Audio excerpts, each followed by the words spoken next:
আসসালামু আলাইকুম প্রিয় শিক্ষার্থী বন্ধুরা, আমি আবার হাজির হয়েছি তোমাদের সাথে। আমাদের সাথে থাকুন, আমাদের সাথে দেখতে থাকুন। আমাদের সাথে থাকলে ভালোবাসা জন্মাবে, আর আমাদের সাথে যদি থাকো ভালোবাসা জন্মালেই চ্যানেলটি সাবস্ক্রাইব হয়ে যাবে তোমাদের কাছে। অবশ্যই এটা আমরা চাচ্ছি এই চ্যানেলটি সবার মাঝে ছড়িয়ে দেওয়ার জন্য। দেখতেই পাচ্ছ যে আমরা আবার হাজির হয়েছি তোমাদের কাছে ট্যাগ শ্রেণীর আরেকটি গুরুত্বপূর্ণ ক্লাস নিয়ে। এটি অত্যন্ত ক্লাস হতে যাচ্ছে, কারণ আমরা দেখেছি পরীক্ষাতে এই ধরনের সেন্টেন্স 100% আসে। অতএব এই একটা সেন্টেন্স যদি শিখে নিতে পারো, তাহলে ট্যাগ কোশ্চেনের যে সমস্যা, সে সমস্যা আর তোমার থাকবে না। কিভাবে করবো একটু লক্ষ্য করো। ইম্পারেটিভ সেন্টেন্স তোমরা খুব ভালো জানো যে ইম্পারেটিভ সেন্টেন্স কাকে বলে। আমরা জানি আদেশ, উপদেশ, অনুরোধ, নিষেধ, প্রস্তাব, এই ধরনের সেন্টেন্সকে ইম্পারেটিভ বলে। আমরা ওই দিকে যাব না, আমরা তোমাদেরকে একটা টেকনিক শেখাই দেবো।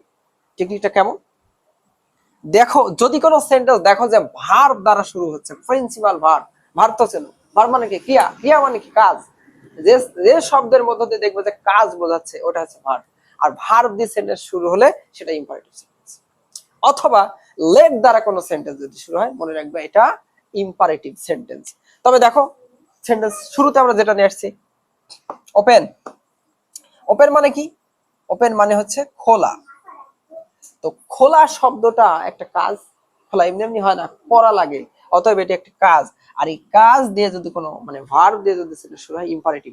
আর ইম্পারেটিভ সেন্টেন্স তুমি যদি বুঝতে পারো, কোনো কিছু ভাবার দরকার নাই, অ্যান্সার তুমি মেরে দিবা হচ্ছে উইল ইউ।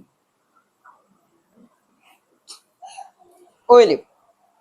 পরেরটি আসো, প্লিজ হেল্প মি, দয়া করে আমাকে সাহায্য করো।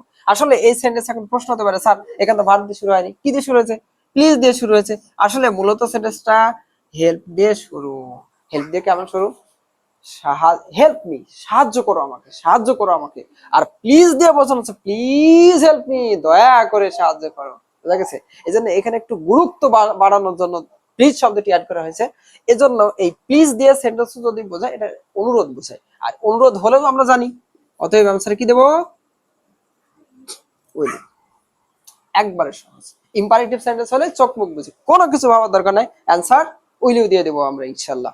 আচ্ছা, এরপরে আরেকটা জিনিস লক্ষ্য করো, লেট দিয়ে কোনো সেন্টেন্স যদি শুরু হয়, সব সময় মনে রাখবে লেটের পরে যদি ইয়েস, এই যে দেখতে পাচ্ছ লেটের পরে ইয়েস অথবা লেট আস, যেটাই থাকুক না কেন, লক্ষ্য করো লেটের পরে ইয়েস অথবা লেট আস, এই দুইটা সেন্টেন্স কিন্তু হয় এক।